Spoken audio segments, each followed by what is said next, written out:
Shalom warga kerajaan, para pemirsa Household of Faith. Apa kabar? Senang sekali bisa berjumpa dengan Anda semuanya. Dan kali ini kami berdua ada di Hong Kong. Tapi bukan kota Hong Kong. Tapi kami ada di Hong Kong Sapo Seafood Restoran yang ada di Mall Arta Gading, Jakarta Utara. Perbincangan kali ini kita akan membahas tema tentang Kryptonite. Apa itu Kryptonite ya? Kryptonite, bagi Anda yang suka nonton film-film Marvel, pasti tahu apa itu yang disebut dengan Kryptonite. Apa itu? Kryptonite kita bisa temukan dalam serial daripada Superman. Di mana Superman ini yang kita tahu begitu kuat, dia bisa terbang, dia bisa melakukan banyak hal dan tak terkalahkan. Tetapi ketika menyentuh benda yang namanya Kryptonite ini, langsung dia lemah dan tidak bisa terbang lagi, tidak bisa melakukan apa-apa lagi. Kryptonite adalah material yang merupakan kristal yang berwarna hijau yang didapatkan dari planet luar, di angkasa luar nun jauh di sana, menurut kisah dari Superman tersebut. Singkat cerita, dia tidak akan bisa berbuat apa-apa ketika memegang atau menyentuh daripada Kryptonite ini. Apa kaitannya dengan pembahasan kita saat ini tentunya? Nah, para pemirsa, waspada loh ya. Setiap kita pasti mempunyai Kryptonite yang tersendiri. Berarti kita kalau menyentuh Kryptonite itu ya, apakah itu Kryptonite ya? Ya, Kryptonite sebetulnya tidak lain dan tidak bukan dalam wujud yang kita hadapi sehari-hari. Itu adalah D-O-S-A. Dosa. Ya, di dalam Alkitab bahasa Inggris kata dosa tidak pernah diterjemahkan sins, jamak. Cukup sin.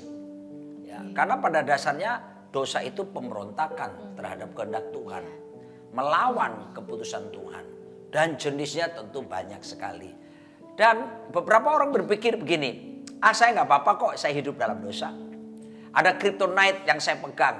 Kelihatannya Anda oke sekarang.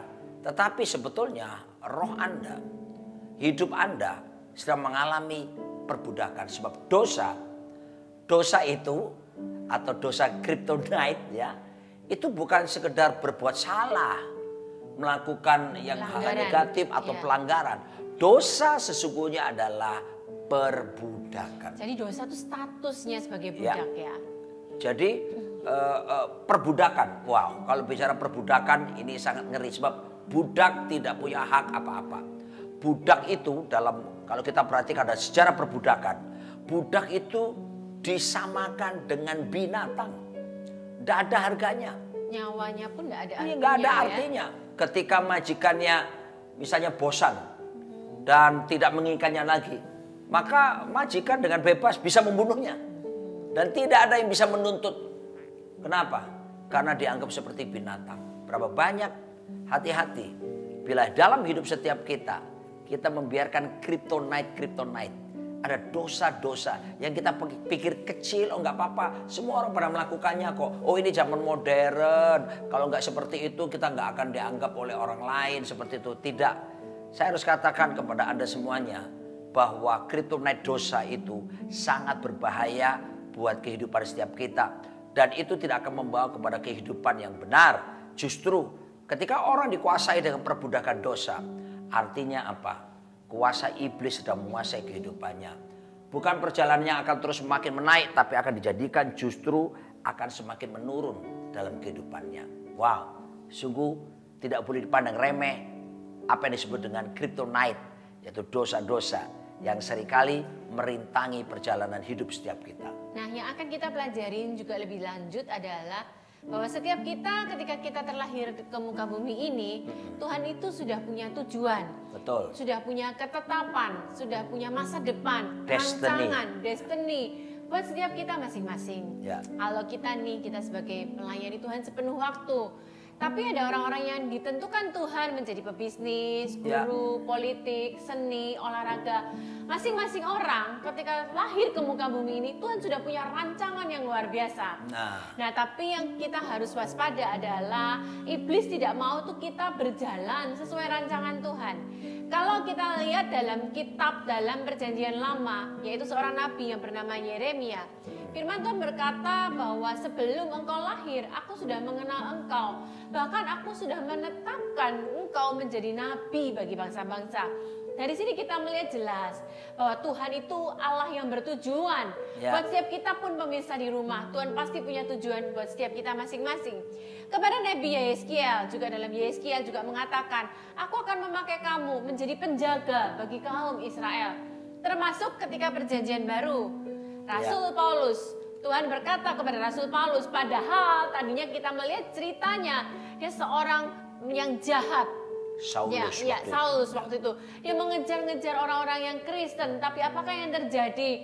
Tuhan sudah dari awal punya ketetapan buat setiap dia.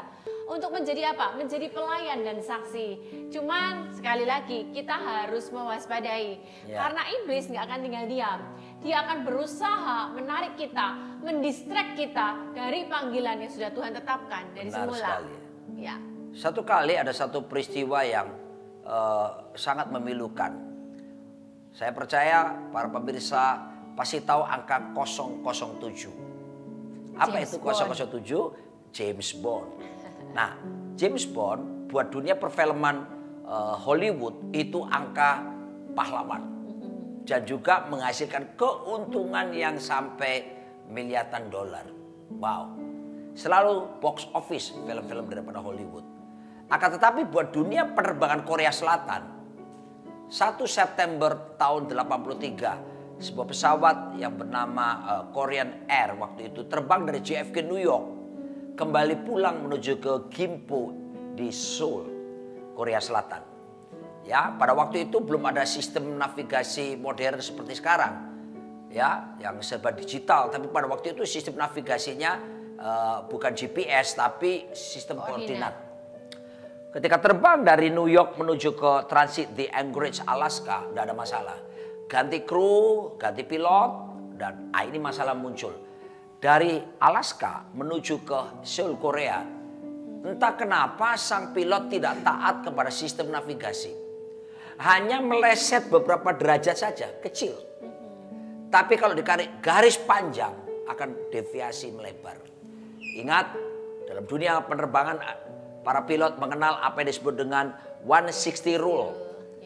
Terbang 60 mil, penyimpangan bisa 1 mil kalau nggak ikuti petunjuk navigasi.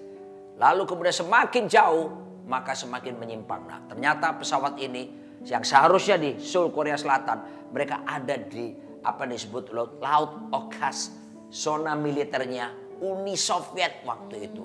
Dan Uni Soviet waktu itu adalah negara adidaya, superpower saingan Amerika Serikat. Ditangkap oleh radar daripada Uni Soviet waktu itu sebagai pesawat mata-mata.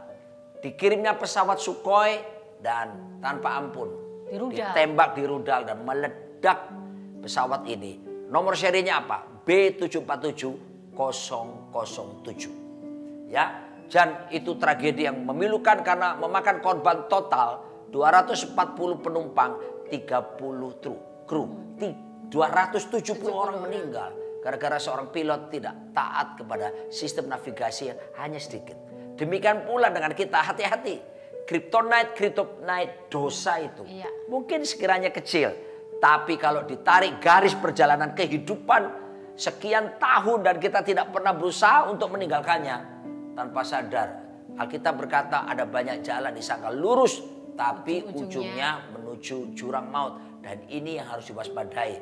Tahu-tahu kita tidak dalam kebenaran, kita sudah melenceng. Seperti kata dosa hamartia, meleset, melenceng dari tujuan, melenceng daripada sasaran. Kami nyatakan berhati-hati, waspada. Mari kita kembali kepada tujuan Tuhan. Agar supaya perjalanan hidup kita tidak salah dan tidak semakin jauh daripada hadirat Tuhan. Kita mempelajari ada tulisan dari seorang hamba Tuhan, penulis yang luar biasa namanya Bapak Timothy Keller. Timothy Dia Keller. menyatakan bahwa ternyata semua dosa itu akarnya itu kembalinya kepada 4 aja. Ingat tadi dikatakan dosa itu adalah perbudakan. Kalau saya simpelkan bahasa yang relevan sekarang adalah edik ya, tagihan, kecanduan. Nah sekali lagi tadi dibilang awalnya cuma 1 derajat aja. Awalnya cuma biasa-biasa aja.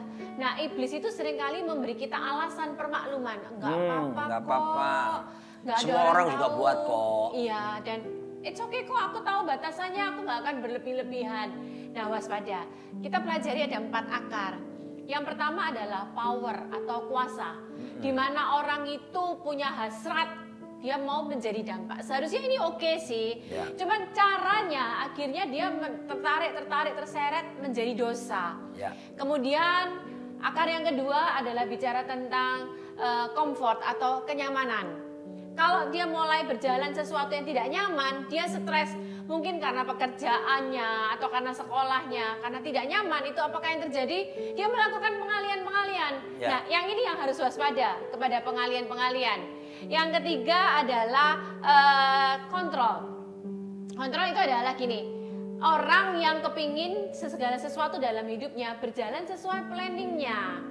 Ketika sesuatu tidak berjalan sesuai plan, dia akan mulai gelisah, dia akan mulai galau, dan dia akan melakukan pengalian. Contohnya, pada waktu terjadi COVID kemarin, tidak bisa dipungkiri ada banyak keluarga-keluarga yang mengalami pengurangan gaji, yang mengalami di PHK, mengurangi omset semuanya, dan tidak berjalan sesuai dengan plannya. Kebutuhan tetap, tapi pendapatan berkurang jauh, dan akhirnya dia melakukan pengalihan. Dan yang selanjutnya yang ini harus waspada adalah approval. Seseorang yang mau diakui, dia bisa melakukan segala hal, berbagai macam cara supaya dia diakui. Ingat ya, ada 4 hal tadi, akar dosa, yaitu bicara power, kita bicara kontrol, kita bicara tadi comfort, kenyamanan, dan approval. Saya kasih contoh singkat. Kalau bicara kontrol itu, bicara power itu adalah Hitler, kita lihat. Ternyata sejarah berkata, masa kecilnya dia diasuh oleh seorang ayah yang sangat bengis. Dimana ketika dia melakukan kesalahan, dia bisa dipukul dengan cara seperti dianiaya. Akhirnya dia timbul dendam karena masa lalunya seperti itu. Apakah yang terjadi? Masa kecilnya, sejarah menceritakan bahwa kalau anak lain sukanya main mobil-mobilan, dia enggak, sudah dari kecil sukanya perang-perangan. Begitu dia besar, dia mulai mendapatkan kuasa, dia menikmati kuasa itu. Dan apakah yang terjadi? Dia semakin gila kekuasaan tersebut. Dan yang kedua, kalau kita bicara kontrol, dia mau segala sesuatu sesuai, tapi begitu tidak sesuai, dia melakukan pengalihan. Nah ini yang perlu kita waspada dengan kryptonite ini. Misalnya dari apa? Pornografi, dia melakukan game, bekerja, apapun juga. Bahkan waspada, seringkali bahkan pelayanan pun merupakan menutupi pengalihan dari kesibukan semua. Pelayanan tanpa memperhatikan keluarga. Tapi sebelum lanjut, kita minum dulu, menikmati segala kebaikan Tuhan, dan kita lanjutkan pada yang berikutnya. Pemirsa jangan tinggalkan, kita akan jumpa lagi setelah yang satu ini.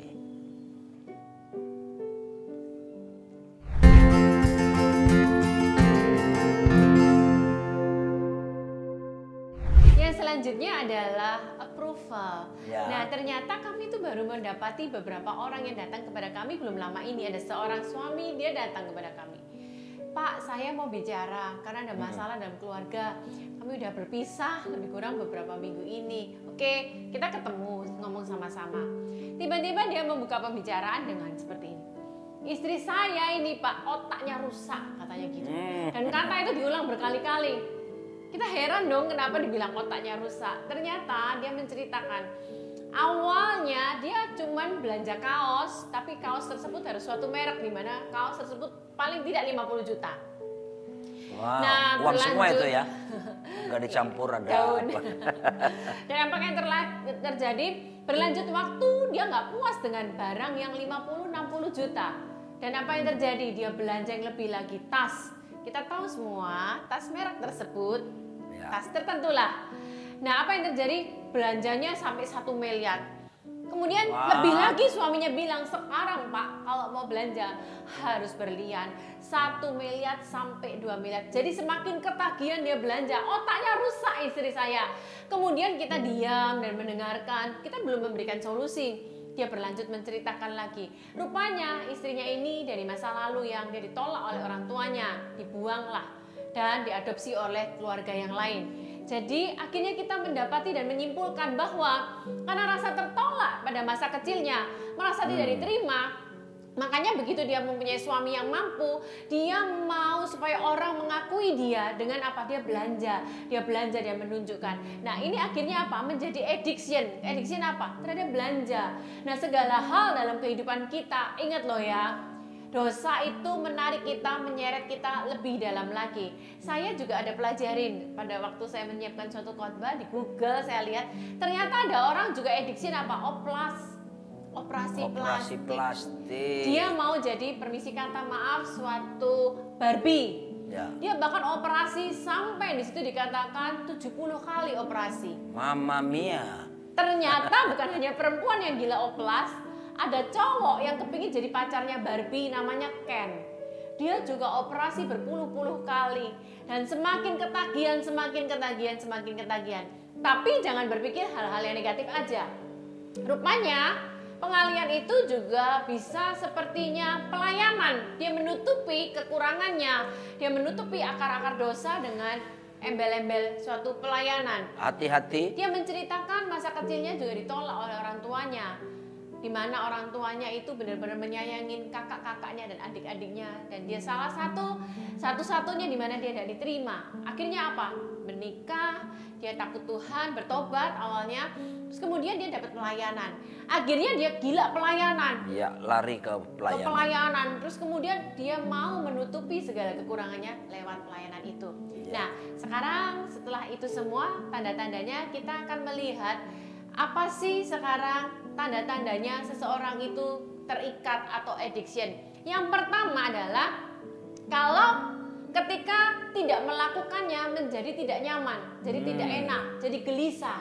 Nah, berarti itu kita sudah terikat atau addiction. Ingat, dosa adalah perbudakan, dosa adalah keterikatan. Ketika kita tidak melakukan hal tersebut, kita rasa nggak enak, gelisah, berarti kita sudah ada dalam addiction. Mulai terseret. Okay. Apapun juga, baik itu game, pornografi, dan semuanya. Dan tambah lama, tambah terseret dalam. Sama seperti kalau saya kasih ilustrasi orang minum air laut. Ya. Kelihatannya tapi bukannya menyelesaikan, tapi semakin terlibat jauh haus. Saya kasih contoh seorang yang namanya Ted Bundy, ada di Amerika. Ini terjadi kisah sekitar, saya akan ceritakan. Ya. Tahun 70 atau 80-an di Amerika. Dan dia ini menceritakan awalnya dia hanya membaca buku porno. Tapi tambah lama, tambah rasa nggak enak. Nggak cukup dari membaca. Baca biasa. Hanya membaca. Lalu? Kemudian dia melihat pornografi.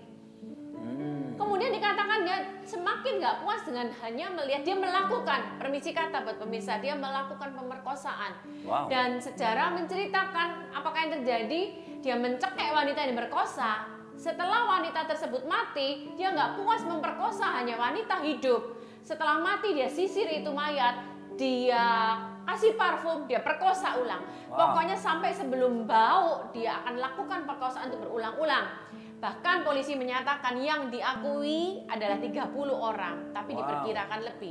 Dan wawancara diadakan, bisa Bapak Ibu lihat di YouTube-nya Ted Bundy. Wawancara dilakukan kepada dia H-1 sebelum akhirnya dijatuhi hukuman mati di kursi listrik. Dia menyatakan bahwa memang semakin lama semakin terikat dan semakin jauh, akhirnya dia dijatuhi hukuman mati.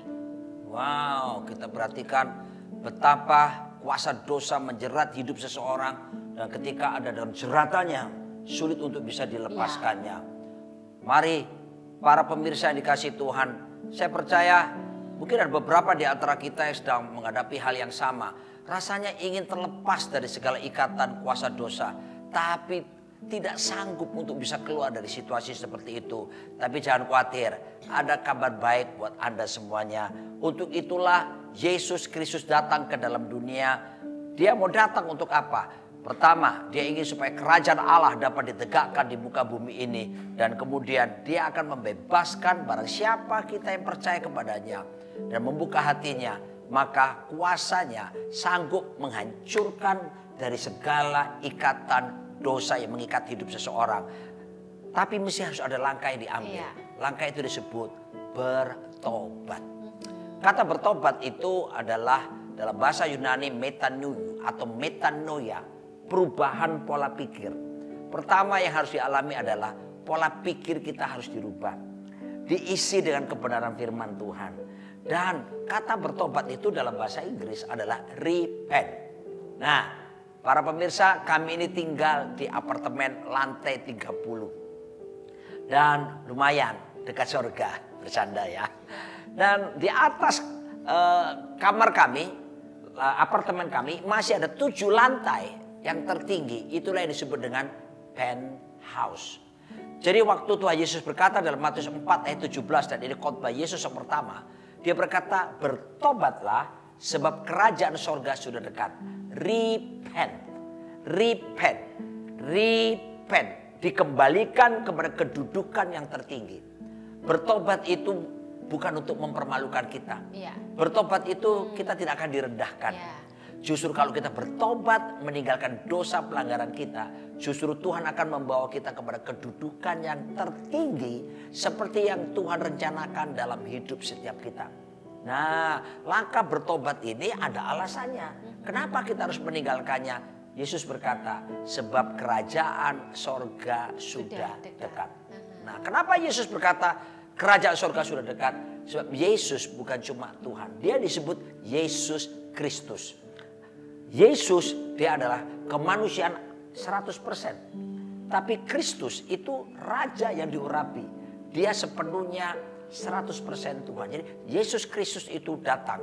Dia Tuhan yang menjelma menjadi manusia. Berwujud 100% manusia, 100% dia itu Tuhan.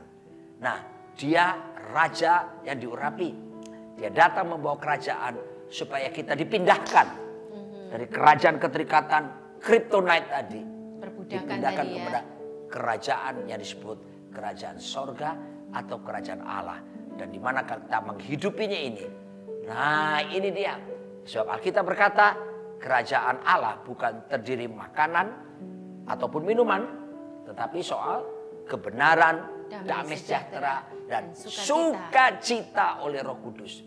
Lalu kemudian kerajaan Allah bukan cuma terdiri dari perkataan, tetapi dari kuasa. Nah, begitu kita memberi diri bertobat dan kita mengundang Yesus sebagai Raja dan hidup setiap kita dan mengakuinya segala dosa kesalahan kita, dosa kita akan diampuni.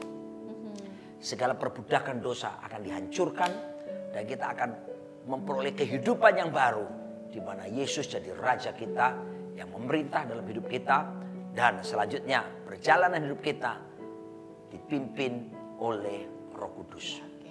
Jadi yang pertama bertobat ya, pindah status.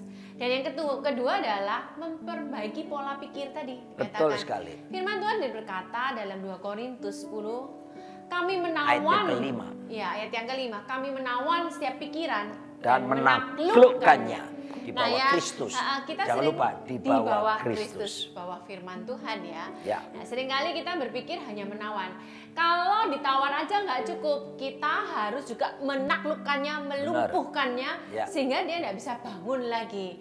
Nah, pikiran-pikiran itu terus akan siap saat iblis itu menggencarkan pikiran, mengingatkan pikiran. Tapi sekarang kita punya kuasa, kita punya senjata, kita taklukkan di bawah firman Tuhan. Benar sekali. Dan apa yang harus dilakukan? Ada istilah cut off. Cut off. Ya. Putus sama sekali. Ya, kalau orang Surabaya bilang del. Putus hanya mesti del.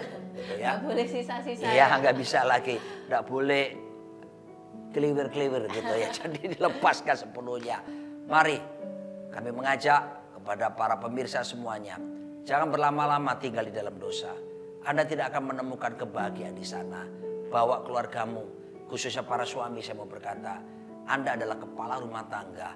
Seperti lokomotif kereta api. Bila lokomotif itu tidak berfungsi dengan baik, maka seluruh gerbong tidak akan bisa bergerak dengan baik. Mari seisi rumah kita datang kepada Tuhan dalam bentuk pertobatan yang sungguh-sungguh. Wow, izinkan kerajaan sorga menguasai hidup kita. Raja Yesus Kristus yang diurapi itu menguasai hidup setiap kita. Saya percaya damai sejahtera Allah yang melampaui segala akal itu akan memelihara hati dan pikiran kita. Dan setelah itu tinggalkan segala kryptonite. Ada yang keempat. Apa itu? Accountability. Dari pasangan. Pasangan ataupun orang-orang yang bisa kita percaya. Accountability partner ya. Ya. Jadi saling terbuka. Ya. Belajar untuk berani menyatakan kelemahan kepada Ya. pasangan sekalipun. Saya yakin satu kuda mampu menarik hanya 250 kg berat benda. Tapi kalau dua kuda 6.500. mampu menarik 6.500 kg berat benda.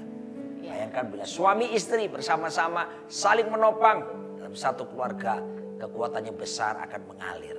Kami akan berdoa dengan senang hati bila ada di antara pemirsa yang saat ini sedang dalam pergumulan, Anda terikat dengan kryptonite tadi, sehingga Anda tidak berdaya, Anda sudah berusaha untuk melepaskannya tapi tidak mampu. Jangan khawatir, Yesus Kristuslah jawabannya.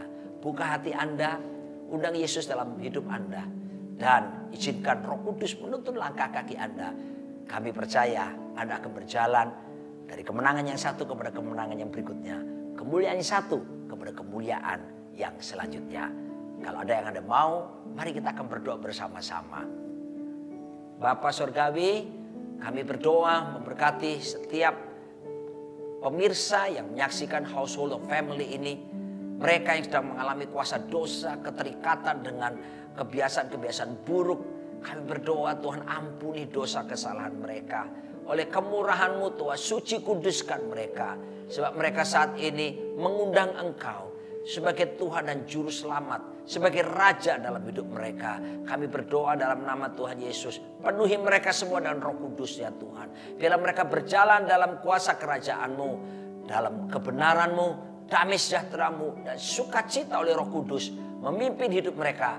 Bahkan kuat kuasa-Mu dinyatakan dalam hidup mereka. Mereka mengalami kemerdekaan yang sejati dan hidup disebut dengan berbahagia, berjalan dalam tujuan keserupaan seperti Tuhan Yesus Kristus. Dalam nama Yesus kami bersyukur dan berdoa.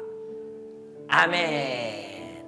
Kita sedang berada di lokasi yang sangat nyaman, yaitu Hong Kong Sapo Seafood Restoran di bilangan Mall Arta Gading.